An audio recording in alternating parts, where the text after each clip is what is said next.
3 days before he was crucified, Jesus sat on a hillside and told a story about a wedding. 10 young women wait in the dark for a groom who is running late. Every one of them was invited. Every one of them brought a lamp. And when the night is over, 5 of them are inside the celebration, and 5 of them are standing in the street, pounding on a door that will not open. Most people who grew up in church think they know this story. They think it is about a few careless girls who forgot to pack enough oil. It is not. Read it slowly, and something far more unsettling comes into focus. The 5 who got left outside believed. They showed up. They waited for hours. They even fell asleep in the same huddle as the 5 who made it in. And here is the detail that should keep you up tonight. Until midnight. Nobody could tell the 2 groups apart. Their own mothers could not have told them apart. Whatever separated them was invisible. It stayed invisible for the entire evening. Then, one shout in the dark exposed it in about 90 seconds. And after that, no amount of running, begging, or knocking could fix it. Jesus called this a picture of his own return. He ended it with a warning. And before the warning, a shut door. And through that door, a single sentence. Church people have been trying to soften that sentence for 2,000 years. This is the story of the longest night in the Bible. It starts where it ends, at the door. It is somewhere past midnight in a village in Galilee, and one house is still awake. You can find it from the far end of the street without asking anyone. Lamplight is bleeding through the seams of the door and around the edges of the shutters, laying little stripes of gold on the packed dirt outside. There is music in there. Not polished music. Wedding music. The kind driven by clapping hands and a drum and too many voices. The kind that speeds up when it should probably slow down. Someone inside is laughing so hard they have started to wheeze. And the smell of roasted meat and wine is drifting out into the cold. Every other house on the street is dark. The whole village is either asleep or inside that room, except for 5 people. 5 young women are standing in the street, just past the reach of the light. They are dressed for a celebration. You can see that much, even in the dark. Someone braided their hair earlier tonight. Someone helped them pin their best clothes. They dressed for the party going on 20 feet away. And each of them is holding a small clay lamp, the kind that fits in your palm. And every one of those lamps is cold, burned out. 5 little vessels of soot and smoke. One of them steps up to the door and knocks. The music does not stop. She knocks again, harder now, with the flat of her hand. And the girl behind her joins in. And now they are calling out, "Lord, Lord, open the door for us. Hold it right there. Stand in the street with them for a second. Because you need to understand something about these 5 before you hear anything else. And it is the single most important fact in this entire story. They are not strangers. They are not party crashers. They are not wanderers who saw the light and tried their luck. They were invited to this wedding. Personally, by name. The clothes are proof. The lamps are proof. And a few hours ago, while the sun was still setting, these 5 stood right here on this street, shoulder to shoulder with 5 other young women who looked exactly like them. Same invitation, same lamps, same groom they were all waiting for. 10 girls in a row at dusk. And if you had walked past them and studied every face, you could not have picked the winners from the losers. There was nothing to see. 10 lamps, 10 flammes, One event, they were all certain they would attend together. Those other 5 are inside right now. That is their laughter you hear. These 5 are in the street, and their fists are getting raw against the wood, and their voices are starting to crack into something between shouting and crying. Lord, please, open the door. It is us. And then it comes. Underneath the music, a sound from the other side. A chair scraping. Footsteps crossing the floor. Coming toward the door. The 5 go silent so fast it is almost violent. One of them presses her palm flat against the wood, like she could feel the answer through the grain before it arrives. The footsteps stop. Whoever is standing on the other side of that door is close enough now that a word would carry through it easily. He speaks, and that is exactly where we have to stop. You will hear what was said through that door. I promise you that. Every word of it, before this story is over. But if you hear it now, cold, you will misunderstand it, the way most people have misunderstood it for 20 centuries. You will think it is cruel. You will think the man behind the door is heartless, or that the 5 in the street are victims. And you will be wrong on both counts, because the answer to what happened at this door was not decided at this door. It was decided hours earlier, in the daylight, in 5 small decisions so ordinary that nobody noticed them, not even the 5 who made them. So here is the question this whole night turns on. 10 women started the evening on this street, holding identical lamps, waiting for the same man, invited to the same wedding. Only 5 of them are inside. What happened between sunset and midnight? To answer that, we have to leave this street entirely, because this is a story inside a story. Someone is telling it, out loud, to 4 terrified men on a hillside. And once you see who the storyteller is, and what is about to happen to him in 3 days, this stops being a folktale about a village wedding. It becomes the last warning he ever gave the people he loved. It is a Tuesday afternoon, early April, and Jesus of Nazareth has 72 hours to live. He knows it. Nobody else on the hillside does. He is sitting on the western slope of the Mount of Olives, a ridge that rises just east of Jerusalem, close enough to the city that you can hear it. Below him, across a narrow valley, the temple fills the whole view, and you need to understand what that building was, because we do not have anything like it. The temple complex was the size of about 25 football fields. Its retaining stones were bigger than city buses. Its facade was plated in gold. And in the late afternoon sun, it did not glow. It burned, so bright that visitors said you could not look straight at it. It was the largest, most permanent, most unshakable thing any Galilean fisherman had ever seen. A few minutes ago, walking out of the city, one of the disciples had looked back at it, the way tourists still look at skylines. "Teacher, look at these stones. Look at these magnificent buildings." And Jesus answered him without slowing down, "You see all this? Not one stone here will be left on another. Every one of them will be thrown down." That sentence is why 4 men have pulled him aside now. Privately, on the slope, Peter, James, John, and Andrew, fishermen, men with rope calluses and sunburn, sitting on the grass with their teacher in the falling light. And Matthew chapter 24 records their question. And underneath the question, you can hear their pulse.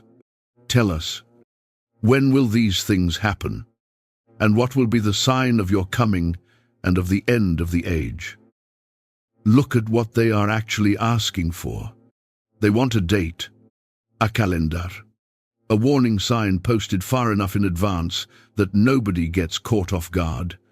It is the most human request in the world. Every generation since has asked it in some form. And entire industries of prophecy charts and paperback predictions have been built on trying to answer it. Now watch what Jesus does with it, because this is the part almost nobody notices. He talks with them for a long time on that hillside. He describes wars and rumors of wars, false messiahs, persecution, a world groaning toward its end. But when it comes to the actual question, the date, he shuts the entire subject with one sentence. About that day or hour, no one knows. Not the angels in heaven, nor the Son, but only the Father. No one knows. He includes himself in that sentence. Sit with how staggering that is. And then, having refused to give them a calendar, he gives them something else instead. He gives them stories, one after another. That same afternoon, in the space of a single conversation, a homeowner who did not know what time the thief was coming, a servant left in charge while his master traveled, and the master, the text says, stayed away a long time. Then 10 young women at a wedding, and a groom who was delayed, then a rich man handing his money to 3 servants before a journey. And again that phrase, after a long time, the master returned.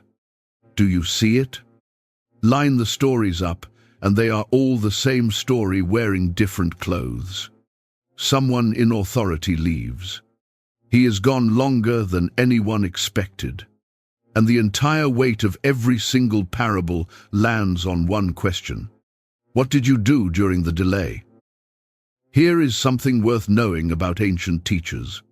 They did not use bullet points, and they did not hand out summaries.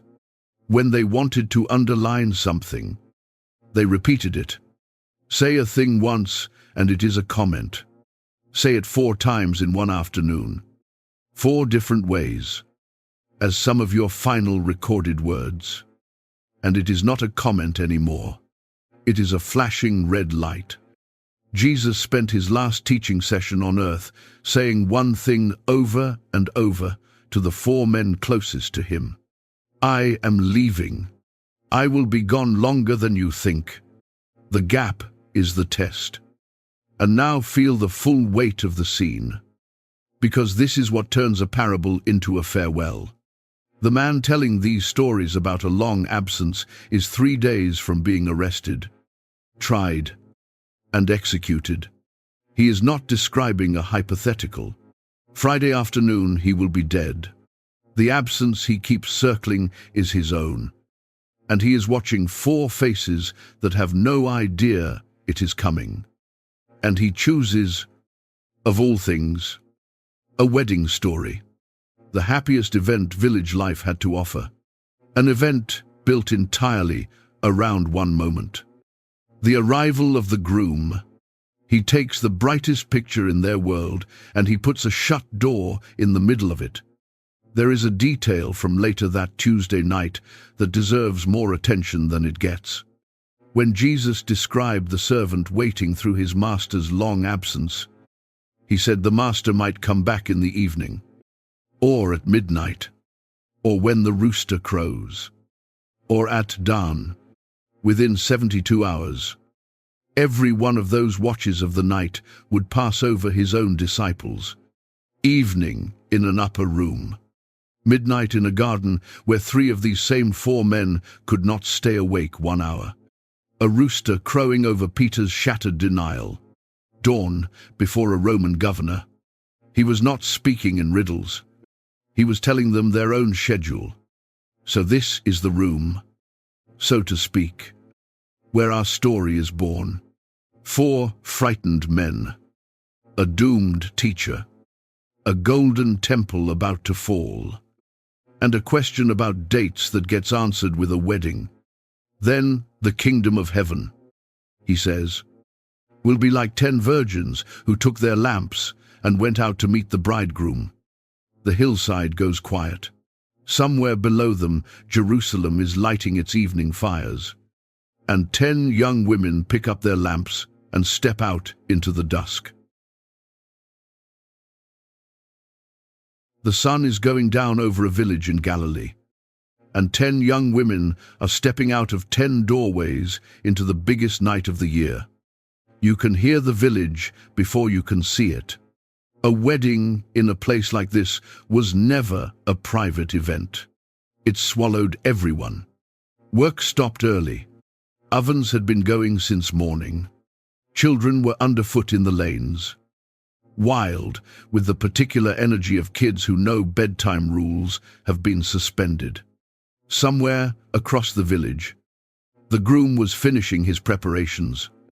And tonight, at some hour known only to him, he would come through these streets in a procession of torches and shouting and song, collect his bride, and lead the whole crowd to the feast.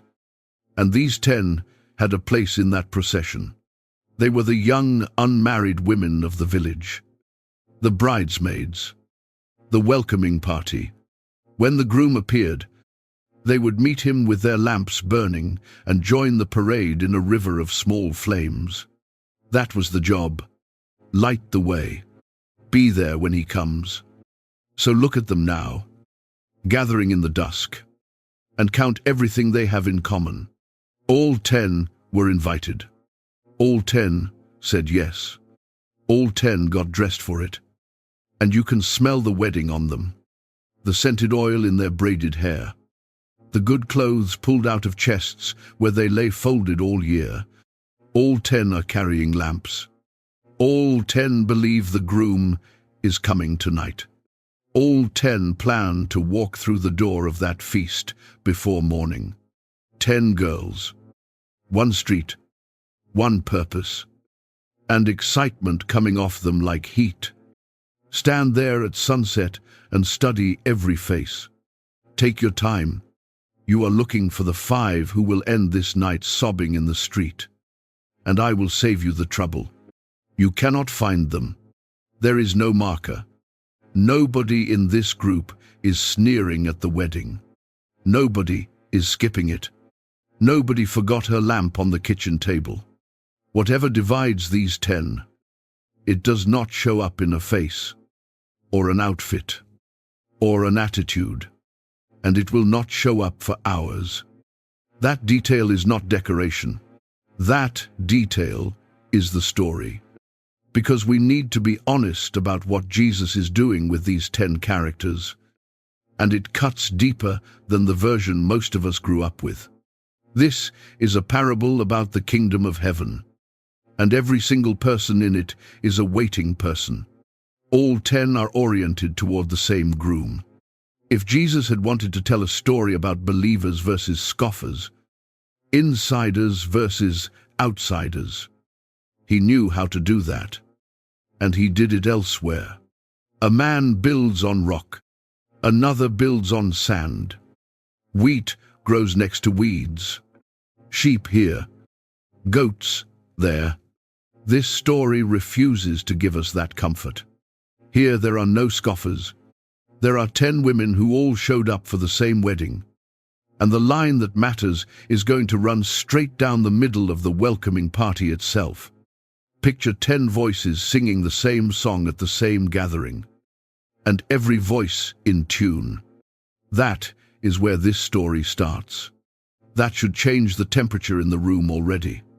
Now come close, because there is one thing to see before the light fails, and it is small enough to miss. Look at the lamps themselves. Archaeologists have pulled thousands of these out of the ground all over Galilee and Judea, and you could hide one in your 2 cupped hands. A little pinched vessel of fired clay, a hole on top for filling, a spout for the wick. Charming, honestly, but a lamp that size holds only so much oil. and a burning wick drinks steadily. And that gives every one of these 10 flames a lifespan measured in hours, and not many of them. Every person in that village knew this, the way you know your phone dies by evening. A lamp was not a fire you lit once and forgot. It was a fire you fed. Which brings us to the bags. 5 of these women are carrying something extra tonight. The text calls it a flask, a small jar of oil, stopped and sealed, riding in a bag against the hip or tucked in a sash. It is the cheapest, plainest, least impressive object at this entire wedding. It does not sparkle. Nobody compliments it. In the dark, you cannot even see who has one and who does not. And it would not occur to you to check. Because right now, at this hour, it makes no difference at all. 10 lamps are burning identically. A flask changes nothing about how a flame looks at sunset. It only changes what happens to that flame later. If the night runs long. 5 women packed one. 5 women looked at a full lamp, felt the weight of enough, and headed out the door. And I want to be fair to those 5, more fair than most sermons have been, because their math was not crazy. The lamp was full. The groom was expected. Weddings begin in the evening. Full lamp. Evening wedding. Why stand there decanting extra oil like you are provisioning a ship? They were not rebels, and they were not fools in any way you could have spotted. They were doing something you and I do constantly. They prepared for the night they were expecting. The other 5 prepared for a night nobody was expecting. And here is the uncomfortable part. If you had been there at sunset, the extra flask might have looked like the silly choice. Overpacking, the spiritual equivalent of hauling a parka to the beach. Prudence almost always looks excessive right up until the moment it looks like the only thing that mattered. So the most important difference of the whole night weighs about a pound. And it is riding unseen against 5 hips. And no one, including the 10 themselves, has any idea that the entire evening has already been decided. The last light drains off the hills. Doors up and down the street glow orange as families light their own lamps inside. Out on the road, 10 small flames come to life, one by one. 10 warm points in the blue dark, utterly indistinguishable. Down the road, in the direction of the groom's house, nothing is moving yet. That is fine. It is early. He will come when he comes. They settle into wait. Every wedding runs on a schedule. This one runs on a person. That is the thing to understand about the night these 10 women have walked into. Nobody printed an order of events. There is no hour posted on a wall. The feast begins when the groom arrives. And the groom arrives when the groom decides. And that arrangement was not considered rude. It was the shape of the celebration. His coming was the event. Everything else, the food, the music, the lamps, the girls on the road, all of it was arranged around one moment nobody could put on a clock. The whole village had agreed, without ever saying it out loud, to organize its biggest night around an arrival it could not control. So they wait. And at first, waiting is easy. Because at first, waiting is part of the fun. That first hour is festive. The 10 are talking over each other, adjusting each other's braids, trading guesses about the food. Someone starts a song. Any minute now, there will be torchlight at the end of the road, and the shout will go up, and the night will bloom. Any minute now. The first hour ends. A second one starts. The songs get shorter. The conversation thins out. A couple of the girls sit down on a low wall, careful of their good clothes. Lamps balanced beside them. Down the street, the children who were racing around at sunset have gone quiet, folded into their mothers' laps.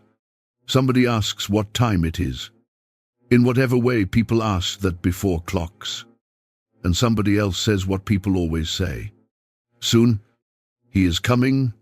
It has to be soon. A third hour. The village noise behind them has died down to almost nothing. The road toward the groom's house stays black, and out on that road, 10 little flames are now the only things awake.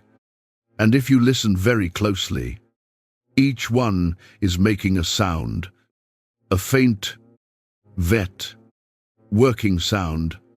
That sound is the story moving. That sound is oil, burning.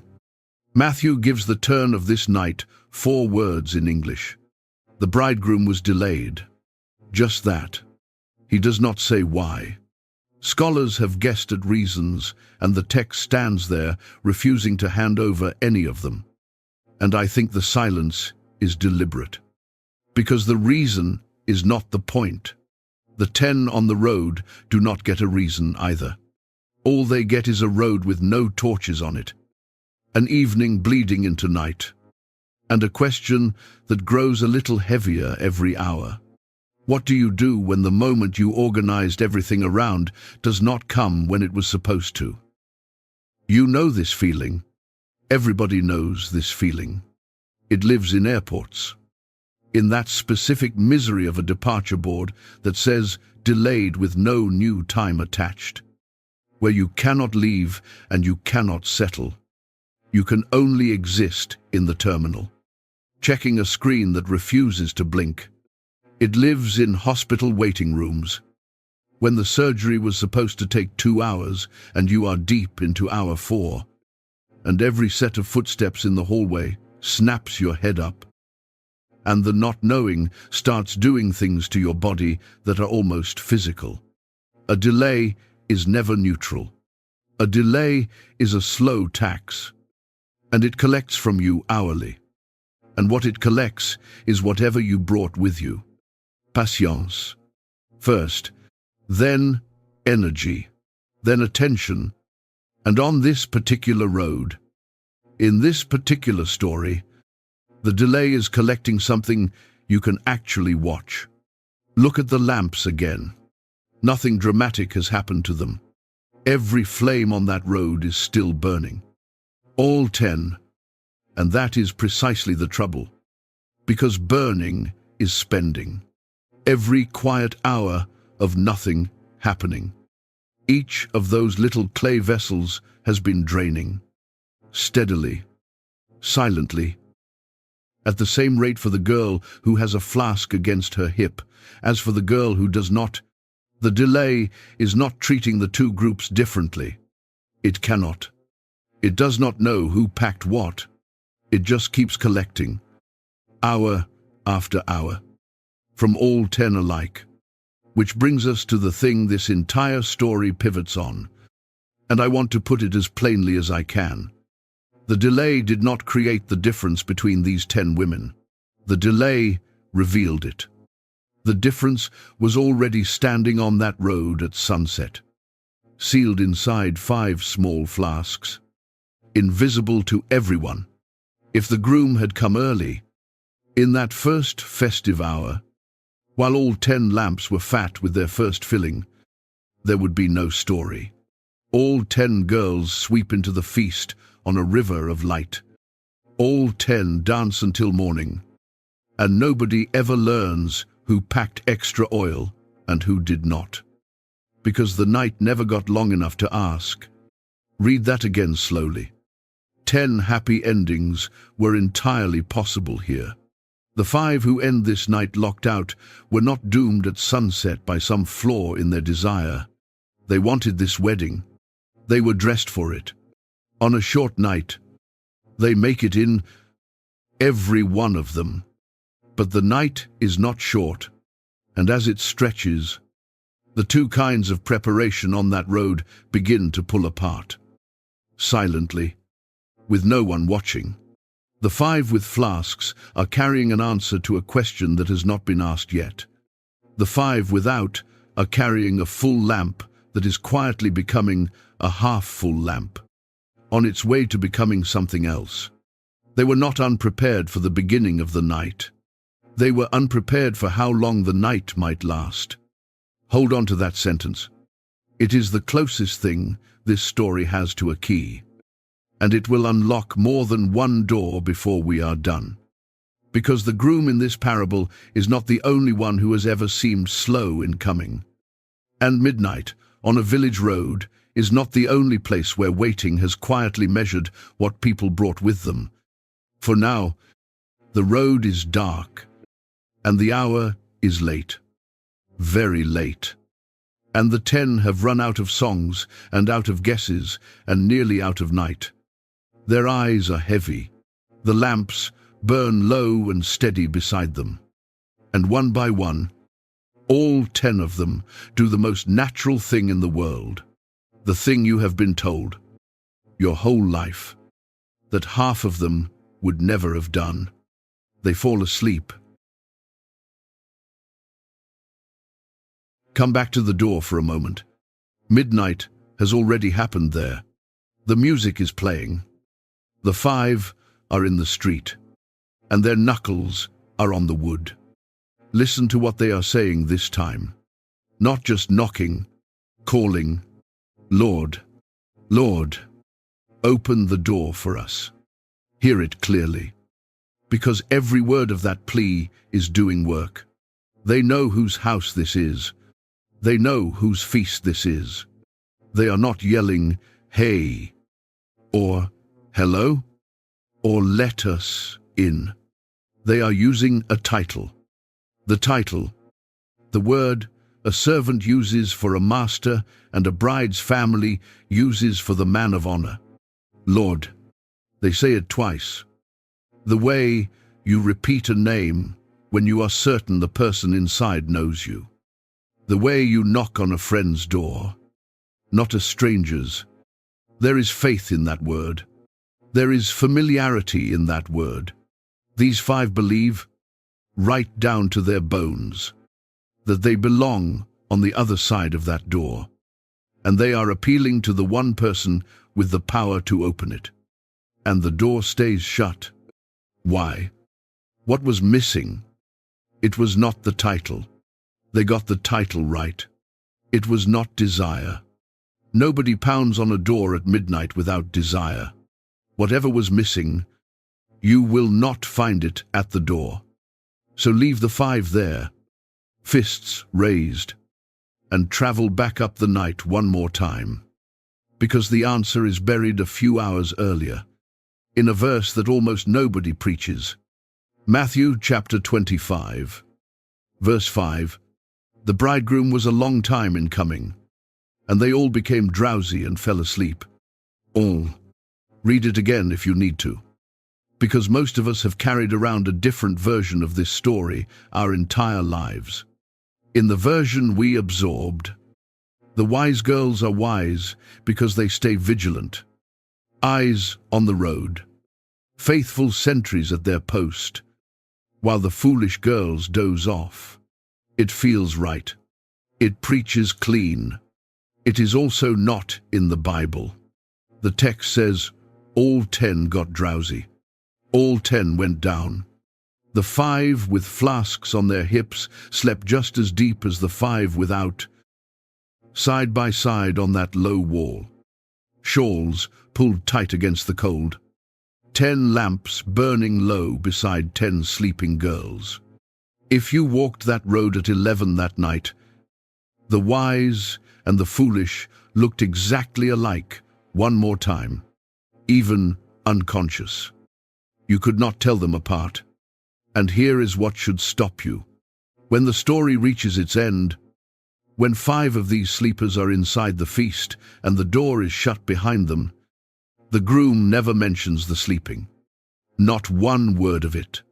Nobody inside that celebration is standing there being scolded for having closed her eyes.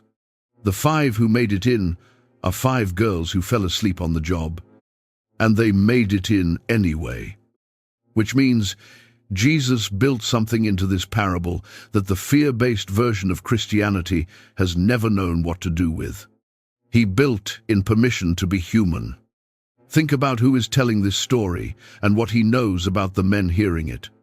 3 nights from now, this same teacher will kneel in a garden a few hundred yards from this hillside and ask 3 of these same men to stay awake with him 1 hour, and they will not manage it. Grief and exhaustion will take them down into sleep at the worst possible moment of their lives. He knows that is coming. And the story he chooses to tell them in advance is a story where everybody sleeps, and where sleeping is not the sin. There is a strange mercy hiding in that verse. The teacher looked at human beings, saw creatures that wear out, run down, and close their eyes, and did not build his warning on the demand that they somehow stop being creatures.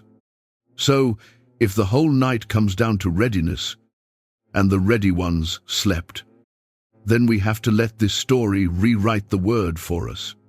Readiness, here, is not a state of alertness.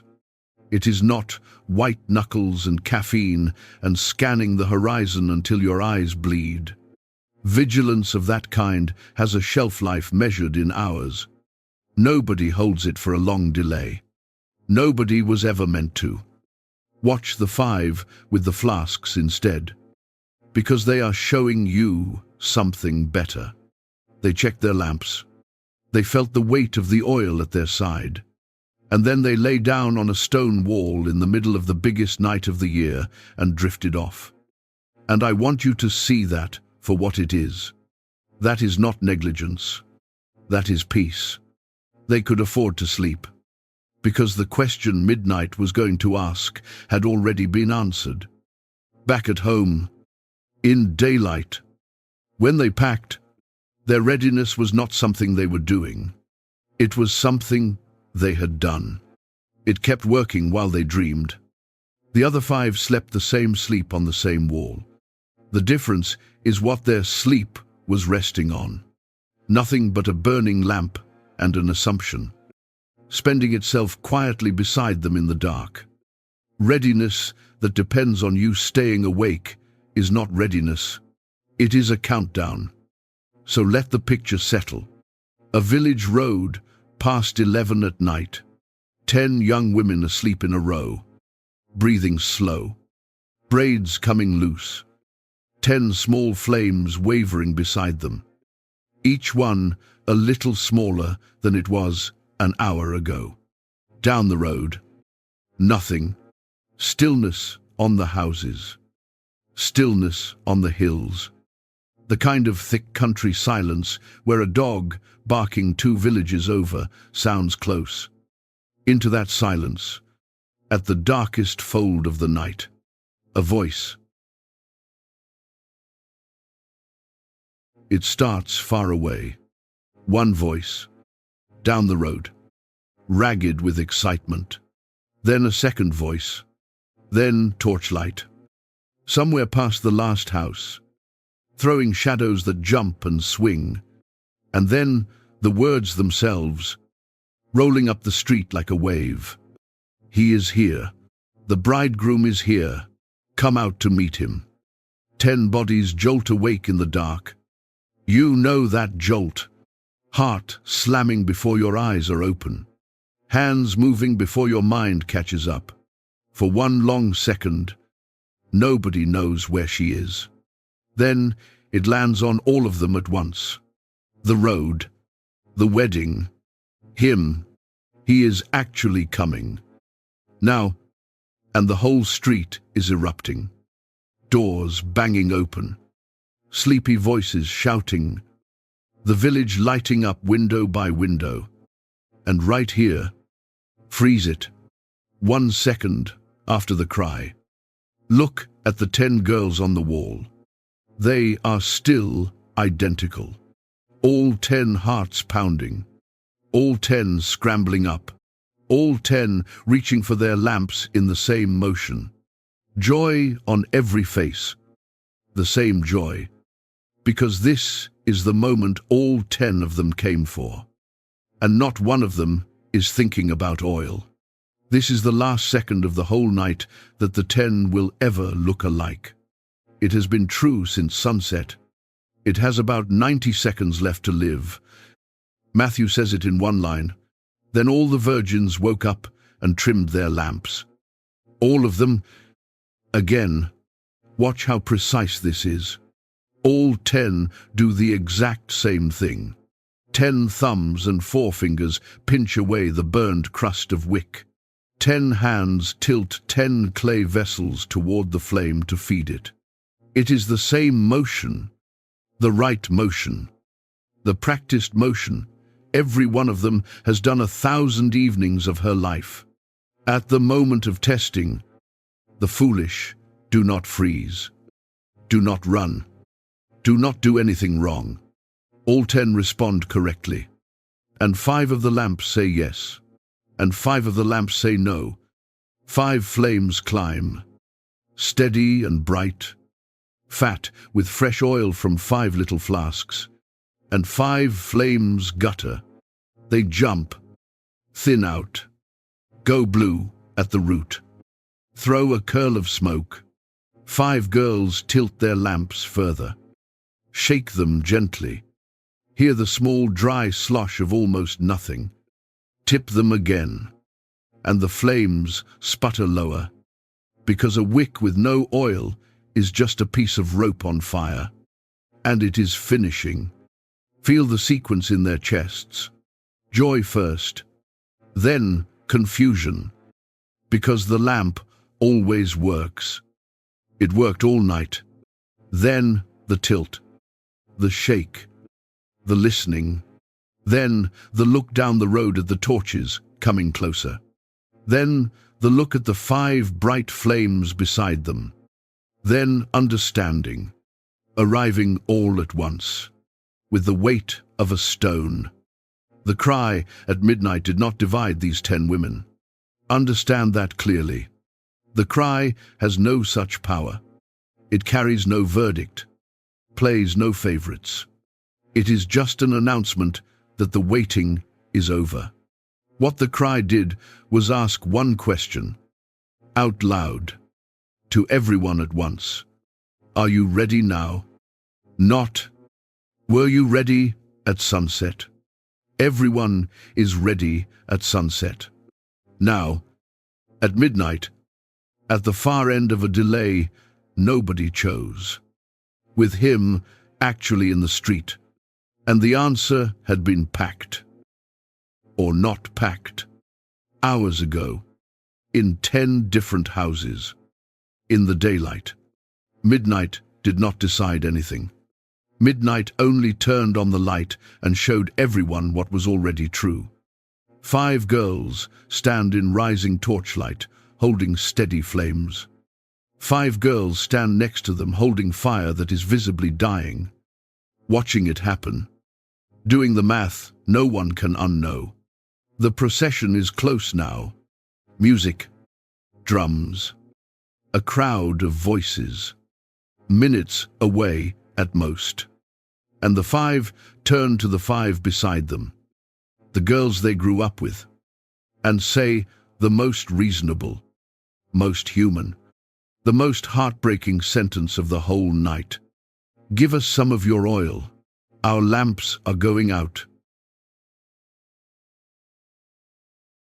Before anyone answers that plea, stop the scene. Freeze the whole road.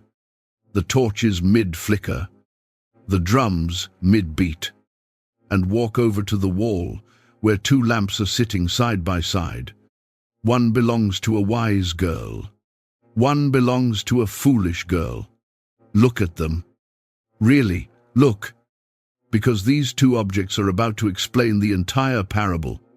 They are the same lamp, fired from the same local clay, maybe by the same potter, maybe in the same batch, same pinched spout, same thumbprint pattern around the fill hole. the same blackened nose where the wick rides. Set them on a market table tomorrow morning, and no merchant in Galilee could tell you which one spent tonight at a feast and which one spent tonight dying in the street. And it goes further than looks. For 6 or 7 hours tonight, these 2 lamps performed identically, both lit on the first try at sunset, both through the same warm circle of light, both burned steadily through every song, every conversation, every quiet hour, right through the sleeping. Anyone who watched these 2 flames all evening would have sworn on his life they were equals. The only difference between them was never visible. It was a quiet fact, sealed away out of sight. One lamp had a future, and one lamp had a deadline. And there was exactly one way to find out which was which. Let the night get long enough. That is the whole test. That was always going to be the whole test. A flame can look complete and be almost empty. A flame cannot look enduring. Endurance does not photograph. It only ever shows up one way, by still burning after the hour when the pretenders went dark. And until that hour arrives, the pretender does not even know she is pretending. Read that again, because it is the most sobering thing on this road. The foolish 5 were not hiding a secret from the others. The lamp deceived its own owner. Each of those girls looked at her own full, bright, working flame at sunset and drew the obvious conclusion: I am ready. And for hours, nothing on earth could prove her wrong. Now, carefully, let this picture open up, because Jesus did not tell this story to teach lamp maintenance. He aimed it at the waiting people of God. And the lamp is doing exactly what parables do. It is holding up a mirror. There is a version of faith that is all lamp. It is real clay. Please hear me. Nothing about it is fake. It shows up. It knows the songs, all the verses, and when to stand and when to bow. It can pray out loud in a room without stumbling. Comfort a grieving neighbor with the right psalm. Raise its hand at the right moments. It was lit, genuinely lit, somewhere back at some sunset. A youth camp. A crisis survived. A season when God felt close enough to touch. And it burns. That is what makes this hard. It gives off true light and real warmth. Sometimes for years. And everyone who sees it, including the one carrying it, files it under ready. None of that is condemned here. Look back through the story and check. The lamps were required. The lamps were invited. Every girl who walked into that feast walked in carrying one. Nothing in this parable sneers at showing up, at knowing the songs, at the visible, practiced, public shape of a believing life. The parable only asks one question about all of it.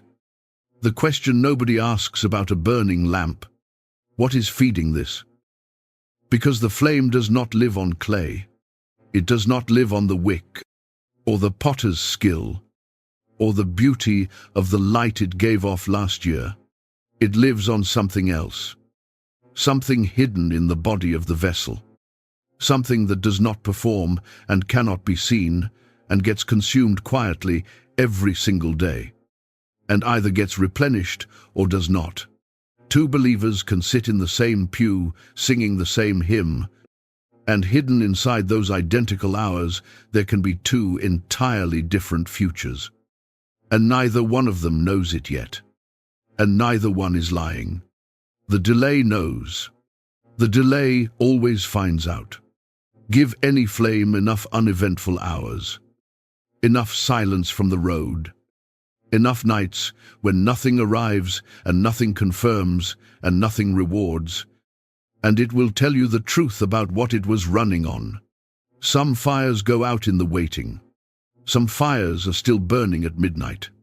The difference was never in the flame. So, the question is standing right there in front of us. And it has been since sunset. What is the oil? What is this unseen thing that decides everything? That the wise had and the foolish lacked? That made one flame outlast the delay and let the other die in sight of the procession? Hold that question. Do not let anyone answer it too quickly, because the story itself is about to answer it. And the answer does not come as a definition. It comes as a refusal. In about 30 seconds on that road, 5 desperate girls are going to ask for oil. And 5 girls who have it. Girls who love them. Girls who grew up with them are going to say no. And it is inside that terrible no, and only there, that you finally find out what the oil is. Unfreeze the scene. The torches are closer. The drums are louder. 5 flames are climbing, and 5 are drowning. And the plea is hanging in the night air between 10 girls who were friends this morning. Give us some of your oil. Our lamps are going out. Stand with the 5 whose lamps are dying, because this chapter belongs to them. And if we rush past it, we will miss the entire reason Jesus put it in the story. Their request is not stupid. Their request is not lazy, or entitled, or wicked. Put yourself honestly inside one of those girls for a minute, and you will find that their request is precisely what you would say, because it is what human beings always say at this exact spot. And the spot has a shape. Here is the shape. For hours, nothing felt wrong. That is where it starts. And you have to grasp this part, or none of the rest makes sense. From sunset until the cry, these 5 felt fine. Better than fine. They felt ready. The lamp was burning. The wedding was coming.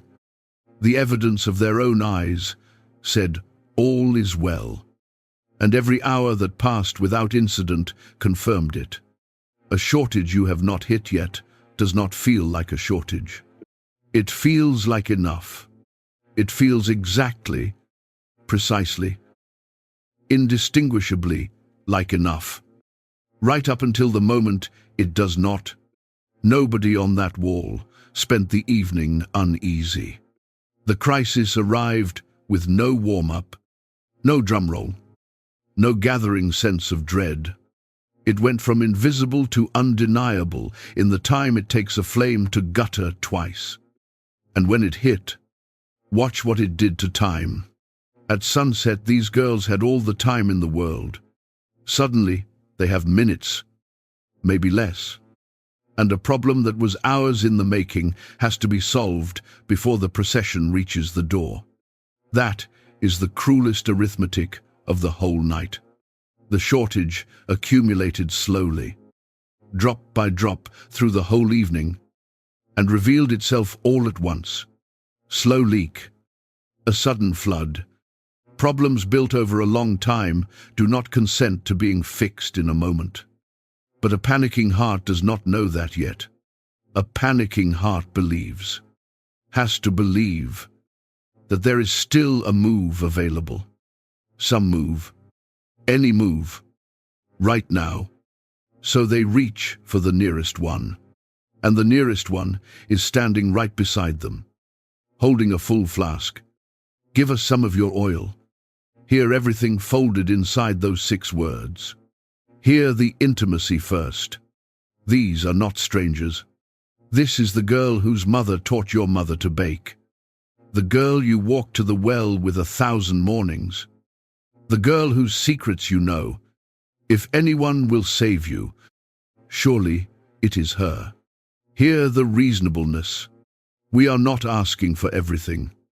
Just some. Just enough to get through this.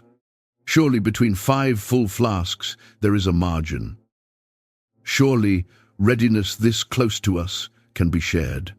And here, underneath everything, the assumption doing all the real work. The assumption so natural that none of the 5 even notices she is making it. Someone else's preparation can cover my lack. It is one of the oldest hopes in the human heart. And it is not crazy.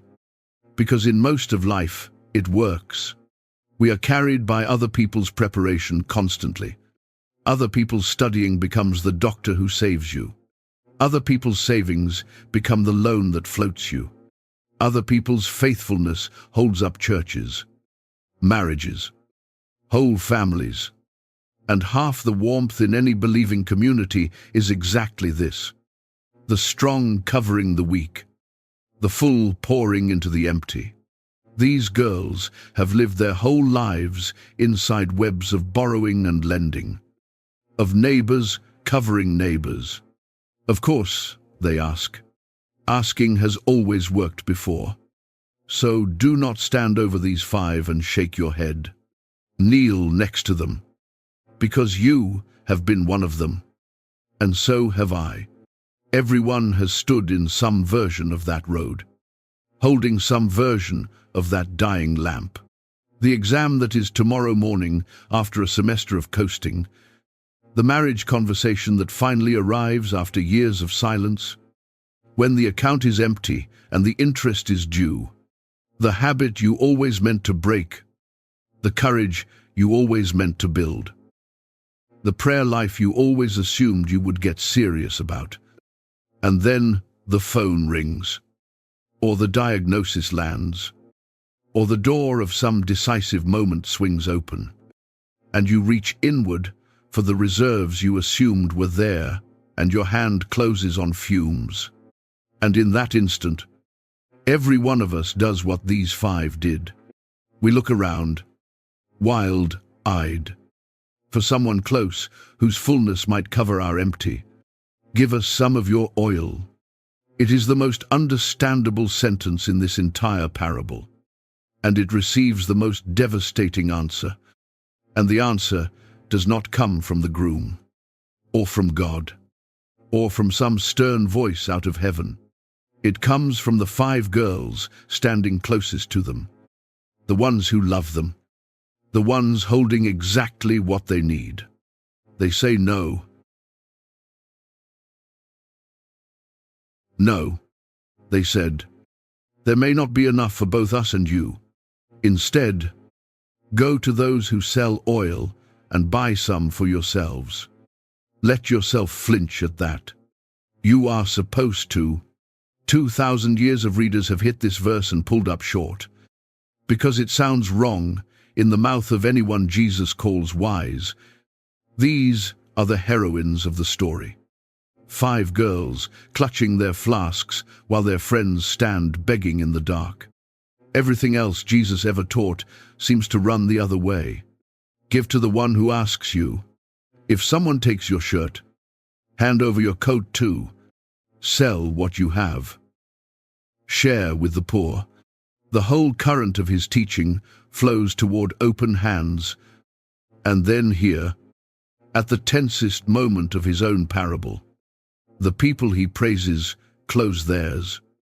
If that bothers you, good. It means you are paying attention. Now look closer, because the discomfort is the doorway. Start with what the wise girls actually say, because their answer is not cold, and it is not selfish. Listen to the reason they give. There may not be enough for both us and you. That is not greed talking. That is arithmetic. A flask that size held enough to refill 1 lamp, not 2. Split 5 flasks 10 ways, and you do not get 10 burning lamps into the feast. You get 10 lamps sputtering out together somewhere on the procession route. 10 girls in the dark instead of 5. And the groom welcomed by nobody. Their no is not a refusal to love. It is the recognition of a limit. Some things divide beautifully. Bread divides. Money divides. Oil. This oil, on this night, at this hour, does not. And that limit is not an accident of the plot. That limit is the message. Remember where we left the question at the end of the burning lamps. What is the oil? Here is where the story answers. And notice how it answers. Not with a definition, with a boundary. Whatever this oil is, the parable tells us exactly one hard fact about it. When the moment of truth arrives, it cannot be transferred from one person to another.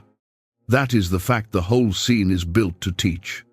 Jesus did not pause the story to explain the symbol. He built a wall around it instead and let the wall do the talking. People have tried to name it ever since, and the guesses are old and serious. Some of the church's greatest teachers said the oil is genuine faith, the real inward trust that God sees when men see only lamps. Others said it is the Holy Spirit, the presence of God Himself in a life. And they point out that oil anoints prophets and priests and kings all through Scripture. Others said it is faithfulness, the long obedience, the account of works that follows a believer like a wake follows a ship. Still others, character, the slow-formed substance of a soul. Honest readers have landed in each of those places, and the text itself sits quietly and endorses none of them by name. And I am not going to pretend it does. But watch what happens when you lay those guesses side by side.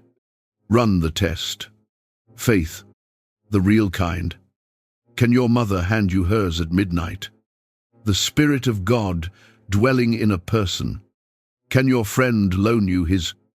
A history of faithfulness.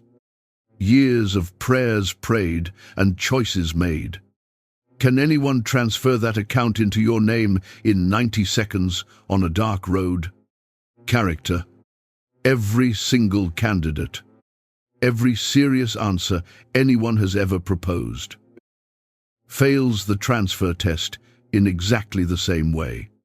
Whatever the oil is, it belongs to a category we all recognize, the moment we see it, the category of things that can only be yours if they are actually yours. You have lived inside this category your whole life. Think of what can be borrowed. Notes can be borrowed. You can photocopy the smartest kid's notebook the night before the exam. What you cannot photocopy is the semester. The 100 quiet evenings when the material became part of someone else's mind. You can borrow encouragement, advice, a ride to church, a seat in the pew, the language of faith itself, every phrase and posture polished. You can stand downstream of a praying grandmother her entire life and thank God for every person who ever has. Her prayers can shape you. Her example can call to you. Her faith can surround your life like weather. It cannot burn for you. There is a sentence that needs to be said carefully here, because it names the exact edge these 10 girls are standing on. You can be surrounded by prepared people and still be personally unprepared. Readiness is not contagious. It does not soak across a pew, or a dinner table, or a wedding party. The community of faith can do almost everything. It can teach you, carry you, warn you, love you, put the flask in your hand and beg you to fill it. The one thing it cannot do is be ready on your behalf. On the road at midnight, 5 girls stood inches from everything they lacked, close enough to touch it, and the distance might as well have been an ocean, because the oil was never the kind of thing that crosses that gap. And before we leave this verse, one more honest look at the advice the wise girls give, because it is stranger than it sounds. Go to the sellers and buy for yourselves. At midnight, was that even possible? Maybe. In a village turned upside down by a wedding, someone could be roused. Maybe not. I do not think the wise five knew either. I think it was the only true thing left to say. What you need exists. It was never secret, never rationed, never locked away. It sits in the market stalls in open daylight, and it has all evening. Nothing barred you from it but the assumption that you had time, which is exactly what makes the next move so unbearable to watch. The five foolish girls hear that advice. Look at their dead lamps. Look at the torchlight now filling the top of the road, and they decide it is not too late. They run. Five girls hike up their festival clothes and run into the dark, away from the procession, away from the noise, down the black lanes of a sleeping village. And I want you to watch them go with clear eyes, because it would be easy, from a safe distance, to laugh at this. Do not laugh at this. Look at what they are actually doing. They are doing the right thing. Every element of it, in itself, is correct. They have finally diagnosed the real problem. All evening, they thought the issue was the wick, the flame, the moment, and now they know it was the oil. It was always the oil. They have accepted the verdict of the wise girls without argument. No blaming, no bargaining, no standing in the road cursing their luck. They have a plan. The exact plan wisdom itself just handed them. Buy your own. And they are executing it at a dead sprint, spending everything they have left. Sandals slapping the packed dirt, breath-tearing, pounding on the shutters of anyone in this village who might sell them what they finally understand they need. Show this scene to anyone, with no context, and they would tell you these are serious people solving a problem. And they would be right. The only thing wrong with it is when it is happening. That is all. That is the entire tragedy of this chapter. And it needs to be said just that simply. Buying oil was the correct move at 4 in the afternoon. It was the correct move at sunset. It was arguably still the correct move in the first slow hour of waiting, when the market men were awake and the night was young and a girl could slip away and be back before anyone missed her. The exact same action, the identical wise action, has been sitting there available all day. They are not doing a foolish thing. They are doing a wise thing at the only hour of the night when wisdom has stopped working. Understand what changed, because it was not them. And this is the part that should raise the hair on your arms. Their hearts are more right now than they have been all evening. They are humbler, more urgent, more clear-eyed about their need than the wise girls ever had to be. If sincerity could light a lamp, the whole village would be daylight. What changed was not their willingness. What changed is that the groom is in the street. The event they were preparing for has stopped being future and started being present. And preparation is a word that only means something in the future tense. There is no such thing as preparing for what is already happening. There is only responding to it, with whatever you have on you when it arrives. Regret and preparation, it turns out, can look identical. Same purchase, same market, same jar of oil, same girl. The only difference between them is the position of the clock. Preparation is that transaction with time still in the bank. Regret is the same transaction, overdrawn. And now feel the full cruelty of the corner they are in, because the story has one more turn of the knife. To fix their lack, they have to leave. Sit with that. The one place on earth that matters tonight is that road. The groom is arriving on it. The procession is forming on it. The feast is at the end of it. Every step of their errand is a step away from the only place they need to be. And they have no better option. Stay. And they stand in the procession, holding cold lamps. Failing at the one task the welcoming party exists to do. Go. And they are absent at the arrival itself. Both roads lose. Hear this clearly. The running is not their mistake. The running is the bill for the mistake, arriving all at once, at the worst possible moment. The real decision was made in daylight, hours ago, in 5 different houses, by 5 girls looking at a flask and thinking, I will not need it. Everything happening now.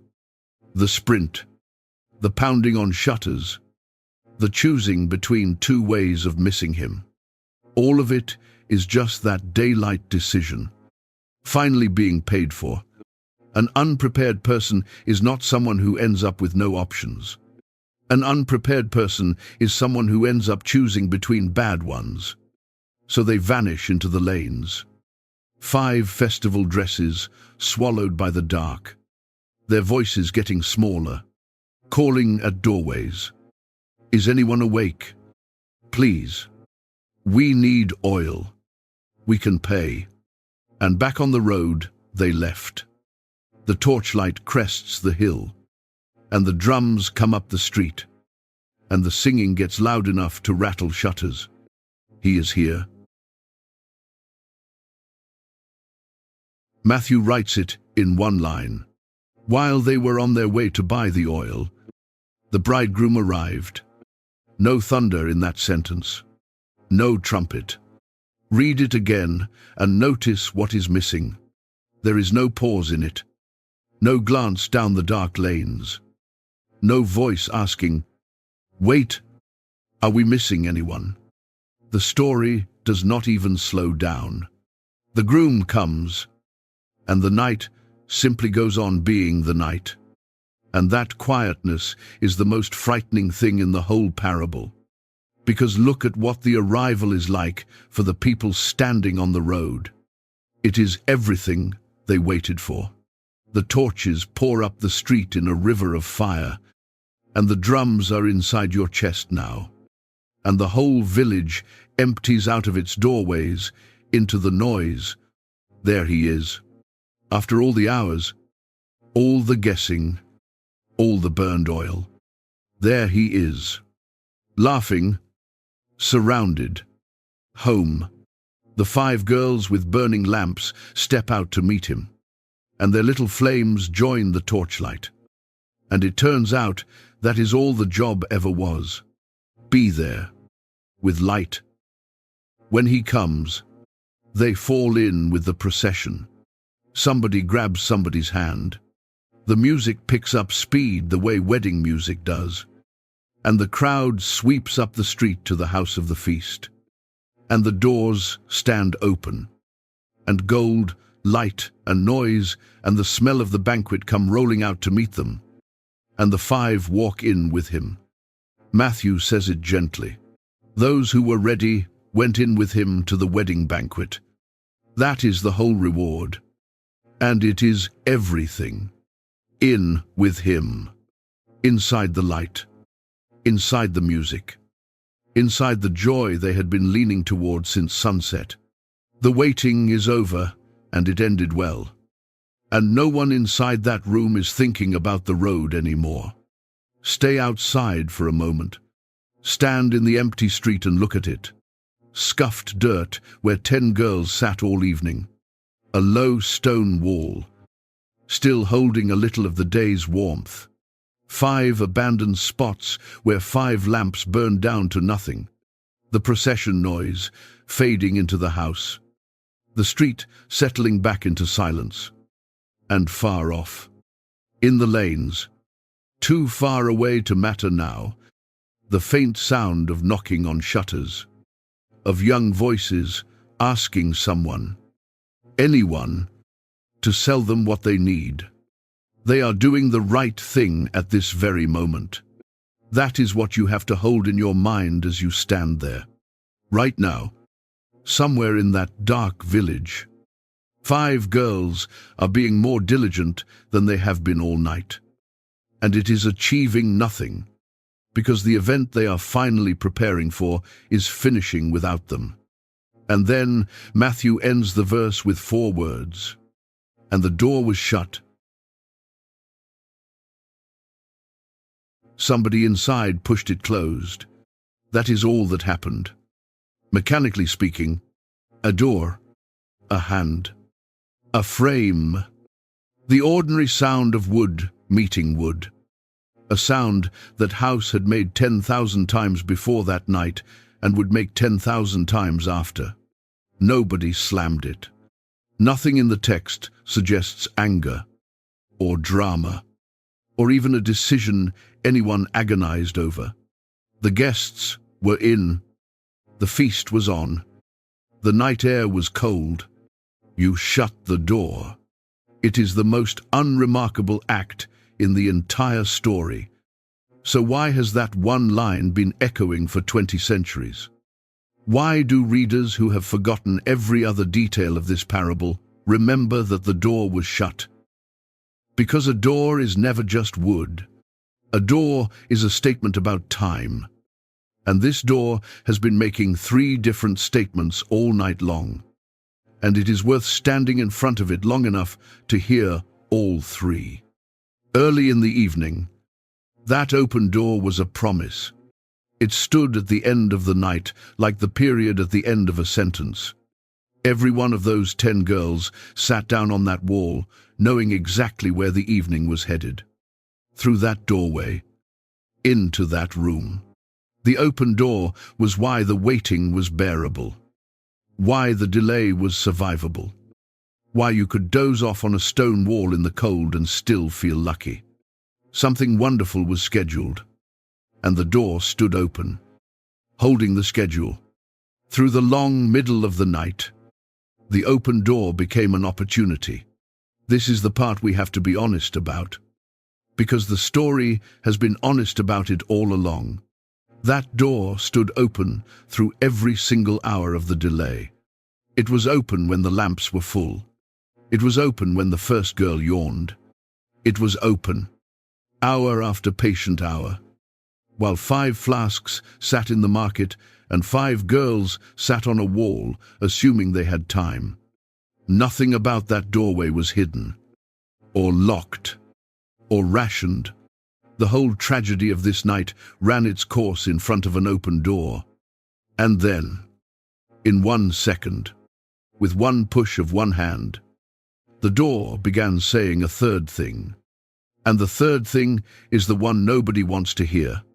It began saying, finished, not paused, not closed until further notice. The feast has assembled.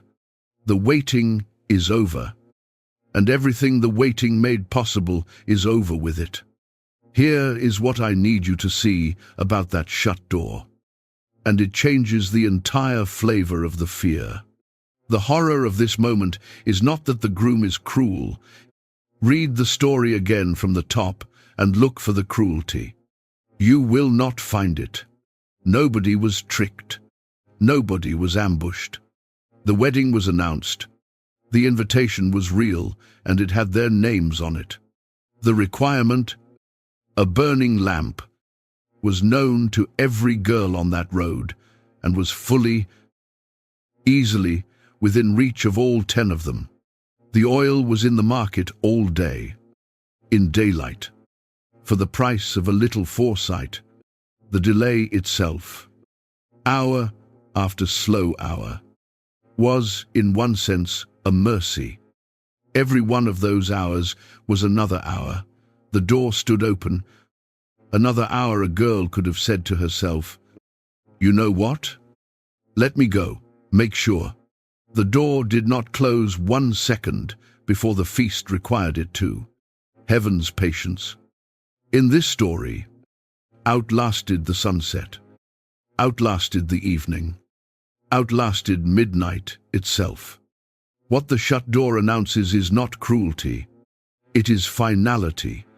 It is the news that a real opportunity was really open for a real amount of time, and that the amount of time was not infinite, and that it is now, actually, gone.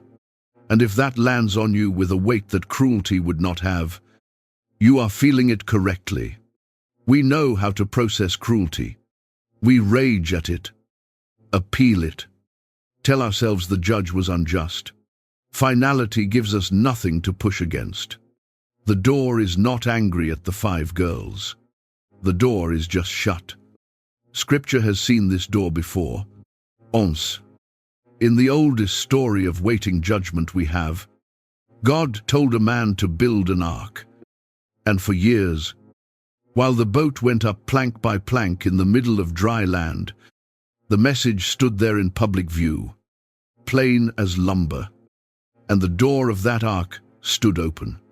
Anyone could look at it. The building of it was the warning.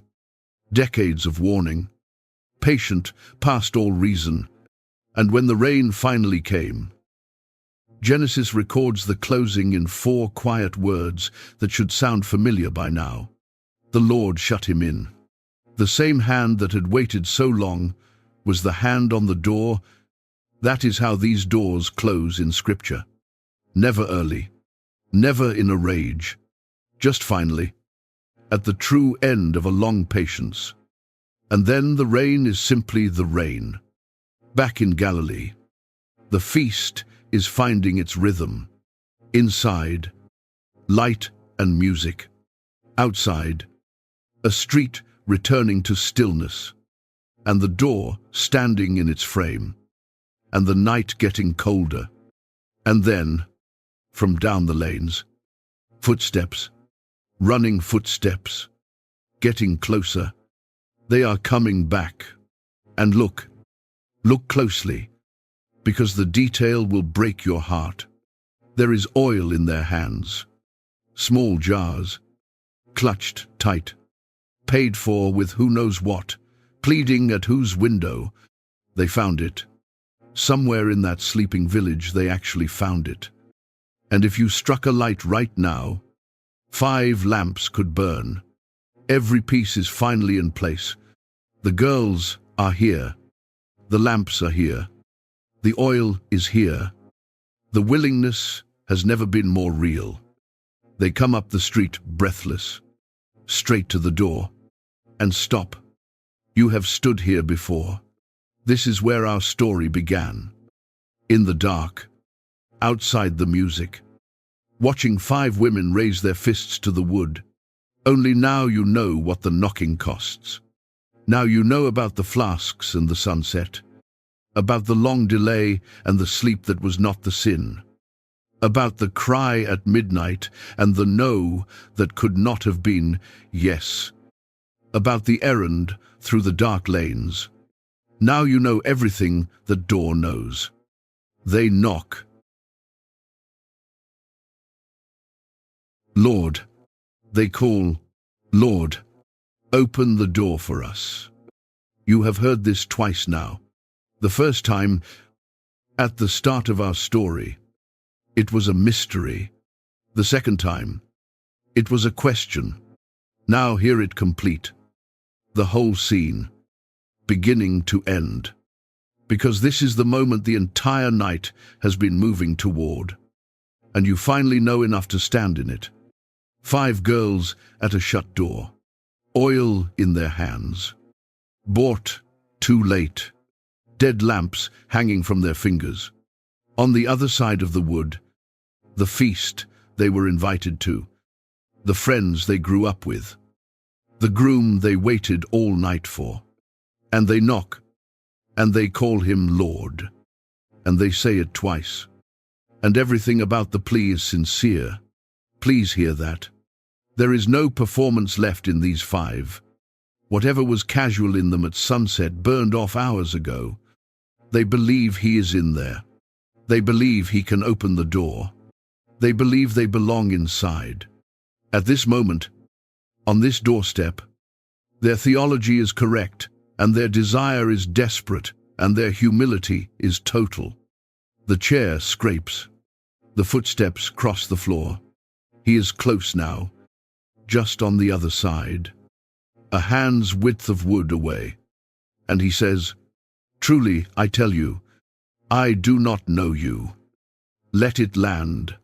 Do not soften it yet, and do not explain it away." Because Jesus chose those words on a hillside 3 days before his death, and he chose them to be felt. 5 invited guests, dressed for the feast, calling the groom by his title. And the answer that comes through the door is not. You are late. It is not. The room is full. It is. I do not know you.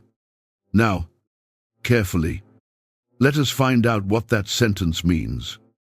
Because 2 mistakes are waiting here, one on each side, and both of them have wrecked people.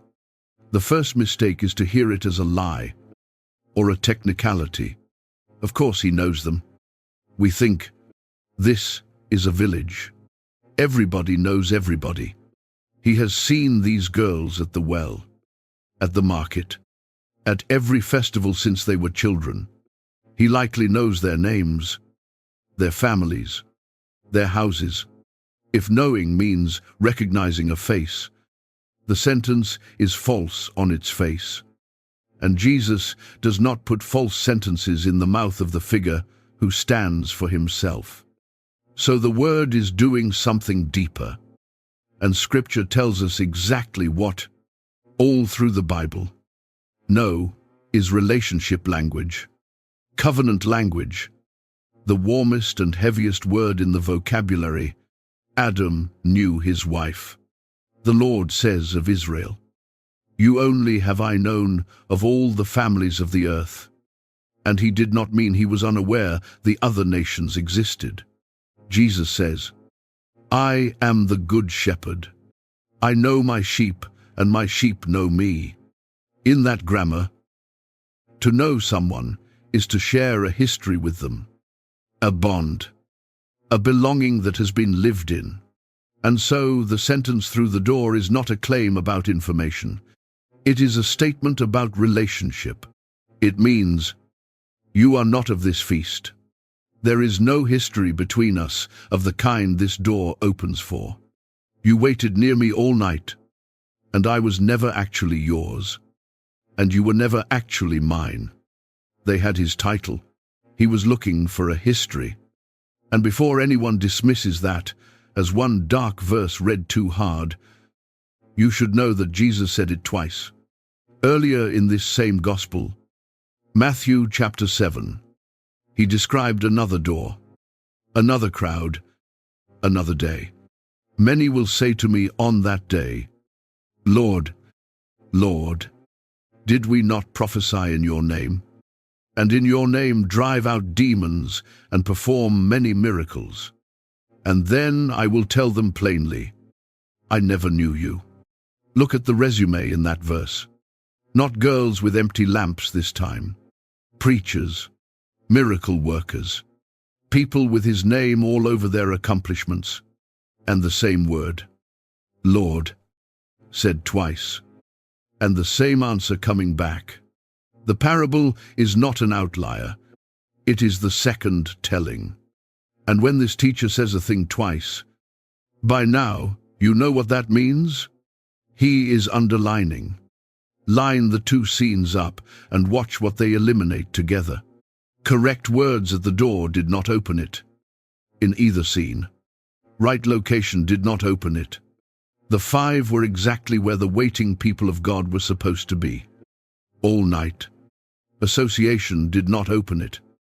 They came up that street arm in arm with genuine friends of the groom. Even religious activity. Even power. Even public success in his own name. The Matthew 7 crowd had all of it, and the door did not move. Every credential a person can carry to that doorstep gets tested across these 2 scenes, and every one of them fails the same way. And only one thing is left standing. Being known. A real, lived, particular history with the one on the other side of the wood. That is what the oil was buying time for. That is what the lamps were always for. Light for walking with him, not credentials for admission. The feast was never selling tickets. It was gathering family. Some readers reach this point and want a map of exactly who stands where, which categories of people, which doctrines of security. And I am going to leave that argument to the theologians, because the parable itself refuses to become a diagram. Jesus did not tell this story so that the comfortable could sort other people into groups. He told it so that everyone listening would ask one question about themselves. And it is not, do I use the right title? It is, does he know me? Is there a history? When I speak to him, is it the continuation of a relationship or the presentation of a credential? That question does not have a group answer. It only comes in one size. The 5 turn from the door. There is nothing else recorded about them. No argument. No second knock. The story simply lets them go. 5 silhouettes with useless jars of oil, walking away from the light in the seams of the door, out of the parable, into the dark. And on the hillside east of Jerusalem, the story ends. And for a moment, nobody speaks. 4 fishermen are sitting very still in the dusk. The temple below them has gone from gold to grey. And Jesus looks at Peter, James, John, and Andrew, the last light on their faces, and gives them the one sentence the entire night was built to carry. Therefore keep watch, because you do not know the day or the hour. But before we take that sentence apart, look once more at the man who just said it. Look closely at the storyteller, because there is one thing left to see in this parable, and it is hiding in plain sight. And once you see it, you will never read this story the same way again. The man telling the story about the bridegroom is the bridegroom. He never hid it. That is the astonishing part. The clues were public, spoken out loud. Years before this Tuesday on the hill, when John the Baptist stood at the Jordan and his own disciples worried that the crowds were leaving him for Jesus, John reached for a wedding to explain his joy. The bride belongs to the bridegroom, he said. The friend of the bridegroom stands and listens for him, and is overjoyed to hear his voice. I am the friend. He is the groom. That was the Baptist's whole answer. And it was the first time the title landed on Jesus in public. And Jesus took the title and wore it. When the religious experts demanded to know why his disciples did not fast like everybody else, listen to what he said. How can the guests of the bridegroom mourn while he is with them? The time will come when the bridegroom will be taken from them. Then they will fast. Read that answer slowly. Standing where we now stand, he called himself the bridegroom, in public, on the record. And in the same breath, he said the bridegroom would be taken away, taken, removed. An absence was coming. He said so himself, years in advance. Now count the days forward from the hillside. Tuesday evening, he tells 4 friends a story about a groom who is a long time in coming. Thursday night, he is arrested in a garden within sight of that same hill. Taken. Exactly the word he had chosen. Friday, he is dead. And on the far side of the empty tomb, what does he leave his people with? Watch the shape of it. He rise. He spends 40 days with them, and then he departs, visibly, deliberately, with a promise hanging in the air behind him, that he will come back, and that no one knows the day or the hour, an arrival that is certain, a timing that is hidden, a community left waiting on the road between He was never telling them a story about a stranger's wedding. He was handing them a map of the next 2,000 years. The delay in the parable is the age you and I are living in right now. The road is where we are standing, which means the question of the 10 virgins was never trivia about ancient Galilee. It is the live question of every generation since, and it is the live question of tonight. The groom has been gone a long time, longer than the first disciples expected. Long enough that lamps lit in childhood have had every opportunity to burn down. What are we supposed to be doing out here? He answered that. Therefore keep watch, because you do not know the day or the hour. And because you have walked through this entire night, you are now protected from almost every wrong reading of those words. So use what you know. You know, keep watch cannot mean never sleep, because in his own story, everyone slept, and 5 sleepers walked into the feast with him. The wise girl and the anxious insomniac are different people. He is not asking for panic held indefinitely. Panic is what the unprepared do at midnight. You know, it cannot mean crack the calendar, because the entire discourse began with him closing that door personally. No one knows. Not the angels. Not the sun. Every generation produces confident men with charts, and every chart so far has one thing in common. Watchfulness was never about outguessing him. The wise 5 did not know the hour either. That is the point. They did not need to. So, what is left? Look at what the wise actually did. Because keep watch, in this story, has hands and feet and a receipt from an oil seller. It looks like a girl in the afternoon light, hours before anyone is watching, filling a flask she hopes she will not need. It looks like tending a real history with him in ordinary daylight. Prayer that is actual conversation and not performance. Obedience in the small, hidden choices. The daily, unglamorous refilling of a life. So that when the weight stretches on and the feelings burn low and God goes quiet for a season, something in you still burns. Sustainable readiness. The kind you can fall asleep on. Ask yourself the daylight question now, while it is still daylight.